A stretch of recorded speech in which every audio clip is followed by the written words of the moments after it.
Nós temos amizade já há algum tempo, né? O Bruno, ele estava brincando mais cedo que ele tinha uma amiga lá em Belo Horizonte, na época do seminário, que ela dizia assim, que era rascunho de pastor quando era seminarista. Então é rascunho de pastor. Tá caminhando, né? Vamos orar pela vida dele, vamos colocar de pé, estendendo as suas mãos sobre a vida dele, vamos agradecer pela disponibilidade dele por estar aqui, né, pela disponibilidade de sempre comunicar o Evangelho. O Bruno, todas as vezes que eu precisei dele, ele só não pôde por alguma viagem, alguma coisa muito séria, mas é sempre um servo do Senhor que está sempre disposto a trabalhar, a servir. Eu louvo a Deus pela sua vida, né? Pai, nós te agradecemos, Senhor, por este momento, te agradecemos por este culto. Pai, por tudo que nós presenciamos no dia de ontem, no dia de hoje pela manhã. Mas agora, Senhor, nós queremos em especial colocar a vida do teu servo nas tuas mãos, Pai. O teu servo a qual tem se dedicado na tua obra, Pai, tem se colocado à disposição, tem colocado o Senhor acima de tudo, Pai, tem colocado o Senhor à frente das suas coisas pessoais, pois observamos, Pai, o amor dele pelo Senhor. Por isso pedimos, Pai, mais uma vez, assim como o Senhor já tem usado ele por onde ele tem passado, mais uma vez nós pedimos, Pai, a tua bênção sobre a vida dele nessa noite. Usa, Pai, o teu servo a falar os nossos corações, não aquilo, Pai, que nós queremos ouvir, mas aquilo que é necessário aos nossos corações nessa noite. E o Senhor continue usando, Pai, abençoando a vida dele, Pai, abençoando a vida da Carol também, o seu ministério, Pai, que o Senhor frutifique, Pai, grandemente, e que o Senhor possa conduzi-lo, Pai, nos teus caminhos, e que tudo o que ele fizer, Pai, aponte para o Senhor e seja para a tua glória, Pai. Nós te agradecemos por tudo que ele tem feito por esta igreja, pelo amor e carinho que ele tem com essa congregação, o Senhor sempre disponível a estar ajudando, que o Senhor possa sempre recompensar o teu servo também, pela sua dedicação, Pai. Nós te agradecemos e te louvamos, Pai, por aquilo que ele representa nas nossas vidas e por aquilo que ele representa nesta igreja também, Pai. Nós te agradecemos e oramos, Pai, pedindo a Ti perdão pelos nossos pecados e as nossas falhas, e que os nossos corações agora estejam abertos, mais uma vez, a ouvir a Tua palavra. E assim que eu te louvo e te agradeço, Pai, no nome de Jesus. Amém. Amém. Graça e paz, amados. É uma satisfação, uma honra muito grande, um privilégio que o Senhor me deu de poder estar aqui novamente com os irmãos.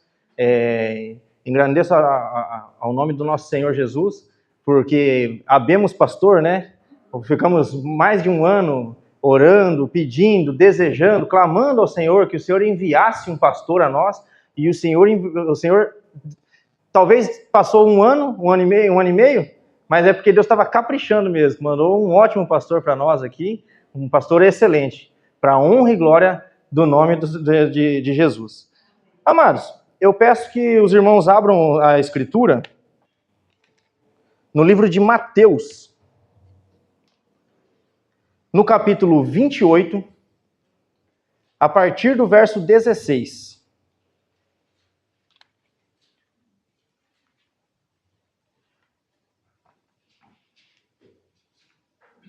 Rapaz, o negócio tá ficando bom aqui, né? Colocaram até um microfone sem fio, agora... Só que eu perdi a minha distração, né? De ficar mexendo no fio aqui, assim, agora eu não tenho mais. Vamos à leitura? Todo mundo encontrou? Ah, colocaram até na... Show. Tô falando, tá melhorando, cada vez mais. Então vamos à leitura. Os 11 discípulos foram para a Galileia, para o monte que Jesus lhes indicara. Quando o viram, o adoraram, mas alguns duvidaram. Então, Jesus aproximou-se deles e disse: Foi-me dada toda a autoridade nos céus e na terra. Portanto, vão e façam discípulos de todas as nações. Só uma pausa aqui, só, amados. Esse verso aqui, ó, foi-me dada toda a autoridade nos céus e na terra, portanto, vão e façam discípulos de todas as nações. Aqui há uma profecia se cumprindo. Em Daniel, capítulo 7, no verso 14, existe uma profecia que se cumpre nesse verso aqui, tá? Seguindo a leitura. Batizando-os em nome do Pai e do Filho e do Espírito Santo, ensinando-os a obedecer a tudo o que lhes ordenei. E eu estarei sempre com vocês, até o fim dos tempos. A igreja moderna tem usado de toda sorte de subterfúgios, estratégias para atrair pessoas à igreja, para levar pessoas a tomarem uma decisão. Percebam, amados, que por anos tem se investido em maneiras de tornar a igreja relevante e aparente para o mundo. A igreja apareça para o mundo, buscando tornar a mensagem do evangelho aceitável e palatável, tentando atrair o maior número de pessoas possível para a igreja. Mas será que esse era o objetivo de Jesus ao proferir essas palavras? Somente atrair pessoas à igreja? Somente encher as fileiras? Somente encher os bancos? Somente fazer número para o censo do IBGE ficar bonito, cada vez mais bonito, que a gente comemorar que o número de cristãos, o número de evangélicos estão crescendo? Quando pensamos em missão, muitos pensam em evangelismo ou viagens missionárias, coisas distantes. Talvez, quando é próximo, aquela placa no semáforo com Jesus te ama, ou aquele convite para aceitar Jesus, aquele apelo emocional buscando converter alguém ali na hora. Mas Jesus não nos chama nesse texto a fazer convertidos, a fazer convencidos, e sim façam discípulos. É isso que ele pediu. Muito obrigado, irmão. O discipulado é a missão central da igreja. Isso não é novidade. Deus sempre formou discípulos, desde o Antigo Testamento. Nosso Deus é um Deus relacional. Até com Adão, no final da tarde, ele caminhava com Adão, então ele deu missões para Adão, deu obrigações, funções para Adão, e Adão caminhava com Deus nos finais da tarde. Essa caminhada era um discipulado. Deus queria que Adão conhecesse o mundo recém-criado e que Adão tivesse cada vez mais conexão com o Deus Criador. Desde o princípio, Deus já entregava elementos que nos fazem entender que o seu povo seria formado por discípulos, e não seria por outro meio, nem mesmo somente por descendência. Muitos pensam que porque Deus chamou Abraão e lhe deu uma promessa de descendência, isso por si só já atrairia o favor de Deus. Mas justamente por esse pensamento, que muitas vezes levou o povo de Israel a se afastar da vontade de Deus, o hebreu pensava: eu sou o herdeiro da promessa, Deus está preso comigo, Deus será fiel à sua promessa. Então, o povo hebreu, ele entendia que, porque ele pertencia ao povo escolhido de Deus, a descendência de Abraão, né, ele já tinha o favor de Deus, estava salvo, estava tudo certo, não precisava ele ser luz para as outras nações. Pensa, quando Deus chamou Abraão, ele vivia num contexto de paganismo, de uma miríade de deuses. E de fato, amados, Deus é fiel às suas promessas, mas nós é que muitas vezes não prestamos atenção às suas ordenanças. Lá em Gênesis 12, quando Deus chama Abraão, do verso 1 ao 3, mais precisamente no final do verso 3, Deus diz: em ti serão benditas todas as famílias da terra. Mas como? Como seriam benditas todas as famílias da terra? Seria através de enxergar na descendência de Abraão, no povo escolhido, um modo de vida diferente, um povo separado, um estilo de vida que contrastasse com o povo de Ur, que é de onde Abraão veio, que acreditava numa miríade de deuses. Então, os outros povos ao redor deveriam olhar para o povo de Israel e ver: nossa, esses deuses que nós estamos seguindo, esses deuses que nós estamos nos dedicando, são deuses falsos. Não tem poder. Quem tem poder mesmo, onde a gente vê a mão de Deus estendida, é nesse povo da descendência de Abraão. Claro que todo o texto do Antigo Testamento aponta profeticamente para Jesus como o Messias prometido. Mas aqui, o que a gente se atente para a questão do discipulado. Deus quis separar para si um povo que caminhasse com ele no dia a dia. Um exemplo de pessoa que acabou se achegando no Antigo Testamento é Raabe, que inclusive ela está na genealogia do nosso Senhor Jesus. Ela não era do povo de Israel, mas ela, ali na eminência, né, do povo conquistar a terra, ela se rendeu e ajudou até, inclusive, o povo de Israel. Deus não chamou Abraão apenas para salvá-lo, mas para formá-lo, para se revelar a ele de modo relacional, como alguém que caminha com Deus e ensina a sua descendência. Gênesis 18, 19. A bênção envolvia a transmissão de fé, de obediência, um discipulado intergeracional.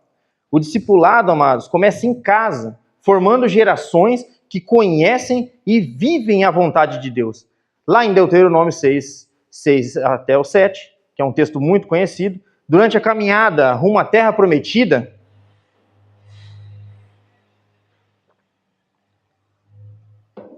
Moisés, repetindo, a palavra do Senhor, a lei, reafirma que o discipulado, a transmissão da lei, precisa ser constante, vivida no cotidiano. Vamos ler.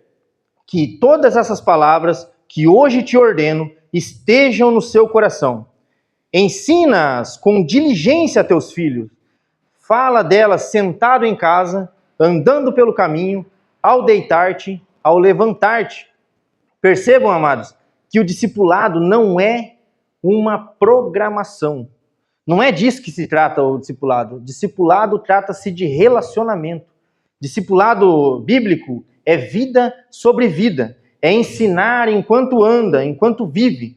Não é só um estudo, uma apostila, é formação no cotidiano. Pode até ter um livro para direcionar, mas realmente a forma como ele se dá de verdade mesmo é prática, é a observação. Profissões, principalmente profissões mais manuais, são passadas assim. Você não forma um barbeiro, um pintor, um mecânico, ou mesmo um cirurgião só com o livro aberto. Ele tem que pôr a mão na massa, ele tem que pegar, no caso do médico, do cirurgião, ele tem que pegar o bisturi, sentir a textura da pele, treinar a precisão do corte, até se tornar o melhor profissional possível. E o discipulado é assim, você precisa ver quem te discipula na prática. Então, amados, não é só pelo falar, não é só pelo vir todos os domingos na igreja, acompanhar o pregador da noite, ou algum irmão que vai falar de Jesus para você. É você ver ele atuando na prática. É a palavra de Deus que transformou a vida dele em algum tempo. Você vendo aqui, enxergando Jesus através da atitude dele, através da transformação de caráter dele no dia a dia. Com o discipulado é assim, você precisa ver na prática. Como ele cria os filhos, como ele age no mercado, no trânsito. O trânsito é revelador, né, amados? O trânsito é onde a pessoa, às vezes, dentro de casa é uma pessoa tranquila, paciente, mas pegou no volante do carro, meu Deus, parece que quer matar todo mundo, quer passar por cima das coisas, está brigando, qualquer fechadinha que recebe no trânsito já está brigando. Então, no trânsito é onde mais é testado. Eu que trabalho muito no trânsito, posso dizer com propriedade, no trânsito é onde a misericórdia, a graça é o mais testado na gente, assim, onde a gente mais tem que ser trabalhado. Quando procurando alguém para me discipular, eu com certeza procuraria alguém que é paciente no trânsito, porque tem muitas lições para me ensinar. Jesus, no seu ministério terreno, passou 3 anos andando com os discípulos todos os dias. Primeiro, se provando como o Messias prometido. Ninguém o seguiria se ele não demonstrasse ser aquele que cumpria todas as profecias presentes nas Escrituras, realizando milagres e os sinais que o caracterizavam como o enviado, o Messias que haveria de vir. E depois, Jesus mostrou como deve viver um discípulo na prática. E vejam, não era só na parte ministerial. Não era Jesus marcou um evangelismo hoje às 14 horas no Mar da Galileia. Vamos lá, pessoal. Jesus esteve com eles em tudo.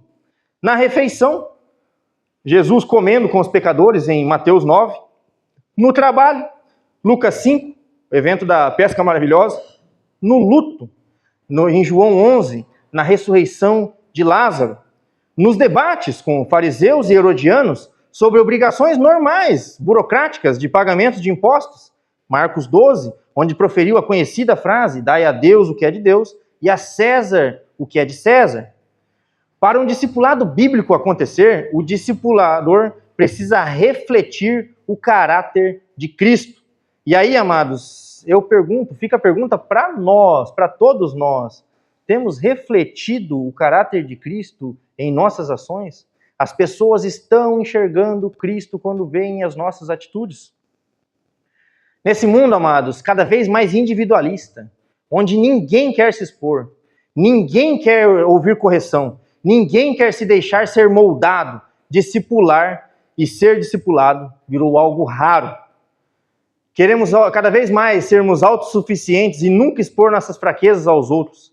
Nunca expor nossas vidas a alguém para aceitar opiniões a respeito de nossas atitudes. Fica cada vez mais difícil propor um discipulado bíblico. Amados, todas as vezes que você precisa exortar alguém, é sempre uma dificuldade. E como pessoas lavadas pelo sangue do Cordeiro, eu espero que não seja uma dificuldade para nós receber essa exortação. Que não seja para nós receber aquele puxãozinho de orelha que a gente, dentro da Escritura, dentro do que o Senhor ordena para nós. Temos, hoje em dia, amados, uma diversidade imensa de filosofias e treinamento pessoal e pessoas que trabalham com essa área de desenvolvimento humano. E eu vejo, amados, que algumas filosofias novas vão totalmente, diametralmente opostas à vontade do Senhor. Algumas teorias que dizem que você tem que buscar dentro de você, que você não pode se expor para os outros, que você não pode, de maneira nenhuma, revelar suas dificuldades para os outros, que você não pode jamais aceitar a opinião dos outros. Amados, isso não pode existir dentro do reino de Deus. O reino de Deus, nós precisamos ser exortados e exortar. Não existe vivência sozinha num ambiente cristão, num ambiente de igreja. Não existe cristianismo que caminha sozinho, só você e Deus. Inclusive tem, hoje em dia, o pessoal que é desigrejado, considera-se desigrejado, que acha que não precisa da igreja para nada, que ele é a igreja, que não precisa da irmandade. Amados, nós temos que ter pessoas que prestam conta para nós das suas atitudes e nós temos que prestar contas das nossas atitudes para outras pessoas. É uma constante vigilância, porque a igreja é a noiva de Cristo. É a presença, é o presente de Deus, é a presença de Deus na terra. Boa parte se dá através da sua igreja, através da convivência. Quem poderia discipular hoje em dia tem receio de exortar e ser mal compreendido, de se envolver e acabar passando por mal. E também quem deveria ser discipulado não está disposto a aceitar uma intervenção nas suas escolhas. E com isso, vemos nas igrejas, na questão da santificação, são voos de galinha. Os irmãos sabem, galinha não voa longas distâncias, é sempre um voozinho raso. E na questão da santificação, muitas vezes observa-se na membresia da igreja uns voos de galinha. A pessoa evolui um pouquinho aqui, mas já cai de novo. Evolui um pouquinho ali, mas já cai de novo. Nunca passa para o próximo nível. Muito por conta de não se permitir, não deixar a palavra de Deus entrar no coração, fica refratário à palavra do Senhor. Muitas vezes, a pessoa chega na igreja, reconhece Cristo como o único suficiente Salvador, começa bem, mas se deixa enganar, achando que dá para viver uma vida cristã individualizada e sozinha, visitando a igreja domingo a domingo, indo embora e não se relacionando com ninguém. A fé vai esfriando, o pecado vai cauterizando, as práticas que você deveria estar matando no seu coração vão sendo relativizadas dia após dia. E quando você se dá conta, já está tão distante de Deus que já destruiu sua vida, sua família, os princípios da fé, desagradando ao Deus que você prometeu ser fiel até o fim dos seus dias. Voltando muitas vezes ao estado de pré-conversão, mas infelizmente dessa vez com a mentalidade de que já está salvo, pois passou pelo procedimento do batismo. Então, amados, como é difícil você evangelizar, você exortar alguém que acredita que é crente, mesmo sem demonstrar testemunho nenhum. Como é difícil você ir pregar a palavra para a pessoa, você dizer para a pessoa, não vai por esse caminho que você está seguindo é de morte, esse caminho que você está seguindo, Deus não quer que você ande nesse caminho, esse caminho está totalmente oposto ao que Deus mandou você andar. E a pessoa olha e fala assim, não, eu estou bem com Deus, está tudo certo, está tudo 10. Amados, é triste, é impossível, é muito complicado você evangelizar pessoas que tiveram um passado na igreja, que estiveram formando fileiras conosco todos os dias. Discipulado, amados, é envolvimento, é se parecer com quem te discipula, até que todos se pareçam com Cristo. Entendam, amados? A vida cristã, ela depende de relacionamento, de envolver-se na vida do outro. O que não dá para fazer sem intimidade. Sem se envolver de tal maneira que você abraça as características do seu discipulador. Até que você se pareça com quem te discipula. Vejamos o episódio onde Pedro, quando Jesus foi preso, aqui em Mateus mesmo, no capítulo 26, a partir do verso 69. Vamos ler esse texto, eu faço questão de ler com os irmãos.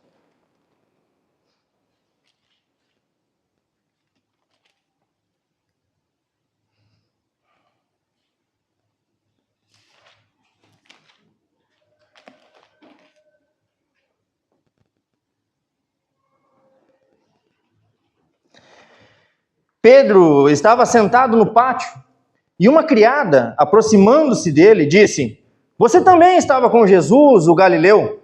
Mas ele negou diante de todos, dizendo, não sei do que você está falando. Depois saiu em direção à porta, onde outra criada o viu e disse aos que estavam ali, este homem estava com Jesus, o Nazareno. E ele, jurando, o negou outra vez. Não conheço esse homem. Pouco tempo depois, os que estavam por ali chegaram a Pedro e disseram, certamente você é um deles. O seu modo de falar o denuncia. Aí ele começou a se amaldiçoar e a jurar, não conheço esse homem. E imediatamente um galo cantou. Então Pedro se levantou da palavra que Jesus tinha, ele se lembrou da palavra que Jesus tinha dito, antes que o galo cante, você me negará 3 vezes. E saindo dali, chorou amargamente. Por que Pedro foi reconhecido? Por que Pedro foi reconhecido por aquelas pessoas? Porque Pedro se parecia com Cristo. Ele tinha as características de discípulo de Cristo. Ele andava com Cristo. Ele passou 3 anos sendo discipulado pelo Mestre. Então ele tinha todas as características de um crente, tinha todas as características de um cristão. Por isso ele foi reconhecido. Ao andarmos na rua, amados, as nossas atitudes, a maneira como a gente lida com a nossa família, a maneira como a gente lida com os nossos vizinhos, a maneira como a gente lida no nosso trabalho, as pessoas conseguem enxergar que somos servos de Deus, somos servos de discípulos de Cristo? Será que se houvesse uma perseguição, seríamos reconhecidos ou passaríamos batido? Tranquilamente. Caminhando pela rua, perseguição pegando todos os crentes, matando, decapitando e a gente passando incólume. Porque triste coisa, amados, é não ter a aparência de Cristo, não nos parecermos com o Mestre. Entendem? Então, devemos buscar essa aparência. Devemos buscar ser reconhecidos como discípulos de Jesus, assim como Pedro foi. Ele foi reconhecido porque ele se parecia com ele, o seu jeito denunciou.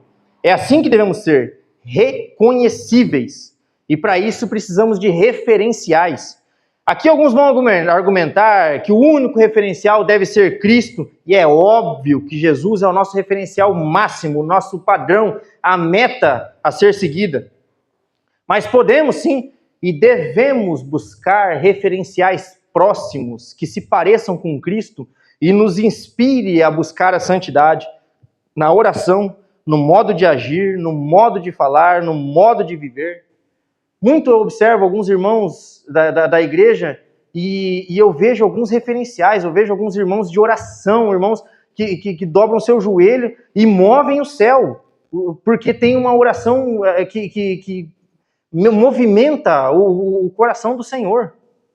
Muito eu vejo pais dedicados com 2, 3 filhos, que os filhos são uma bênção. Você vê eu vou até citar um nome aqui de alguns amados que conhecem. A irmã Sara, da PIB. Que filhos preciosos aquela mulher tem. Eu tenho outros que têm filhos menores, mas eu cito ela porque os filhos dela já se passaram, já se provaram no tempo, já, né? Porque já passaram por aquela fase complicada da adolescência, juventude, já são adultos já. Mas que filhos dedicados aquele pessoal tem. Aqui podemos citar o irmão Eliseu, que tem a Ellen, que é uma bênção. Então, assim, são pessoas que a gente vê o perfume de Cristo naquelas pessoas, porque aquelas pessoas foram discipuladas por pais dedicados. Enxergaram em seus pais que seguir o caminho de Cristo é o melhor caminho. Entende? Então, a gente deve se espelhar nessas pessoas. Essas pessoas são referência para nós, devem ser referenciais para nós. Podemos sim, devemos buscar referenciais próximos que se pareçam com Cristo. Como Paulo disse, sede meus imitadores, como eu sou de Cristo. Eu não estou pregando isso ao vento, não estou pregando isso sem base bíblica. Temos base bíblica para isso. E as cartas pastorais, todas elas falam de pegar referência, da igreja ser uma, da igreja ter características, semelhanças entre si. Nessa caminhada, amados, muito provavelmente seremos feridos. Se a gente pegar o texto que a gente leu aqui da grande comissão, o primeiro verso diz: os 11 discípulos foram para a Galileia, para o monte de Jesus, mas não eram 12? Judas havia traído Jesus. Judas, assim como Pedro, também andou com Jesus durante os 3 anos. Também foi discípulo do Mestre, caminhou com Jesus. E ele o traiu. O que nos diz, amados, que por vezes, nessa caminhada de discipulado, discipulando alguém, seremos traídos. Seremos traídos. Algumas vezes irreversivelmente, como é o caso de Judas. Irreversível. Se afastou, nunca mais voltou para os caminhos do Senhor. Outras vezes, como Pedro. Ele negou. Pedro também cometeu uma traição contra o Senhor. Pedro negou o Senhor, negou Jesus. Mas ele foi restaurado. Por quê? Porque se arrependeu, buscou a face do Mestre novamente, pediu perdão ao Senhor. E o perdão, amados, está sempre disponível, sempre batendo à nossa porta. Deus é um Deus misericordioso, um Deus maravilhoso. Deus sempre tem perdão disponível para aqueles que se arrependem e têm um coração contrito. Todos. Não há exceção. Não importa quão fundo no pecado, quão lá no fundo do poço você chegou. Deus tem perdão para você, disponível e abundante. Basta que você se arrependa e entregue seus caminhos ao Senhor novamente. Entregue os caminhos do Senhor de vez, sem restrições. Nessa caminhada nós seremos feridos e também feriremos. Nos frustraremos e vamos frustrar. Mas é assim a caminhada cristã. É ferro afiando ferro, como dizem Provérbios. Não podemos jamais desistir diante da primeira dificuldade. Devemos sempre continuar nos moldando e sendo lapidados, sendo construídos. Todo cristão é chamado a ser discípulo e discipulador, vivendo e ensinando. Ser discípulo é mais do que estudar, é ter o ouvido treinado e o coração moldado e moldável, um coração quebrantado, disposto. Portanto, vão e façam discípulos. Mateus, no capítulo 28, verso 19. A ordem não é fazer convertidos, como disse no início da pregação. A ordem é fazer discípulos. E essa ordem envolve 3 ações. Pelo menos 3 ações. Ir, intencionalidade. É agir sempre como alguém que busca refletir o amor de Deus para que o descrente se interesse em conhecer o porquê você é diferente e tenha uma confiança diferente. Até sem falar uma palavra do Evangelho, o descrente tem que ver a palavra do Evangelho saindo pelos poros, nas suas atitudes e falas. Isso fará com que automaticamente ele queira saber o que te move. Esse será o momento de pregar a palavra de arrependimento e perdão de Deus, revelando a graça salvadora de Jesus. Segundo, batizar, nova identidade. É o testemunho público daquilo que já aconteceu no coração do novo convertido, daquele que reconheceu a Cristo como o único suficiente Salvador, aquele que se arrependeu, pediu perdão e recebeu uma nova vida em Cristo, uma nova identidade. O velho homem morre, o novo homem nasce. Terceiro, ensinar e obedecer. Esse é o passo mais complicado, é o passo mais duradouro e será do momento da conversão até o dia da morte. Ensinar aos outros, de uma caminhada mais recente, e que claudica em algumas minúcias, em algumas dificuldades, em alguns pecados, em alguns desenvolvimentos, e obedecer. Receber a exortação com amor, receber a exortação com carinho, e guardar aquilo no coração, não entender aquilo como algo pessoal, como algo invasivo, como algo que está querendo ofender, receber aquilo como uma declaração de amor. É caminhar junto, ensinar, corrigir, envolver-se. A irmã amada orou aqui e falou assim, que ninguém saísse desse culto se sentindo sozinho. Essa é a raiz do discipulado. Que ninguém saia desse culto se sentindo sozinho. Que você possa abraçar um referencial hoje para você, de algum irmão do seu lado aí, ó. Que você possa compreender esse chamado de também discipular, participar da vida de outra pessoa, ministrando na vida de outra pessoa com a sua vivência. Mostrar que obedecer a Deus não é um fardo, é uma resposta natural de quem ama. Mas isso só acontece, amados, quando o discípulo permite esse envolvimento. Durante toda a nossa vida cristã, se estivermos em comunhão com a igreja, sempre estaremos sendo discipulados e também discipulando. É assim que o evangelho foi transmitido, desde os dias de Jesus até hoje, e será assim até a consumação dos séculos, até o fim dos tempos, como diz o final do verso 20 que nós lemos. Discipulado é andar com alguém até que o caráter de Cristo seja formado nele. Você se acha incapaz de discipular alguém? Ótimo, maravilha. Já temos o primeiro pré-requisito, a humildade. Ninguém jamais está e estará capacitado o suficiente. Ao ler aquela parte de Paulo que fala, sede meus imitadores, como eu sou de Cristo, eu já fiz isso já. Eu já falei para alguns irmãos. Já falei assim, irmão, eu imito você como você imita Cristo. Com certeza aquela pessoa naquele momento sentiu um calafrio, assim. Meu Deus, como assim? Você me segue porque eu sigo, como eu sigo a Cristo? Será que eu estou refletindo o caráter de Cristo? Claro que aquele irmão tem muitas outras dificuldades, tem pecados e precisa se desenvolver muito ainda. Mas em alguma maneira, eu enxergo Cristo naquela pessoa e eu pego o exemplo, a parte boa do exemplo dele, e nisso eu me inspiro. O irmão Newton mesmo é um que eu já falei isso para ele já. Irmão, eu sigo você como você segue a Cristo. E tal coisa, ele olhou para mim, misericórdia, aquele jeitão dele que ele participa nos cultos, né? Misericórdia. Meu irmão, então cuida do teu testemunho, porque eu tô de olho em você. Estamos de olho em vocês. Entende? Mas a gente tem que ter, amado, a gente nunca pode jamais vamos nos sentir capacitados, plenamente capacitados, porque nós nunca estaremos plenamente capacitados.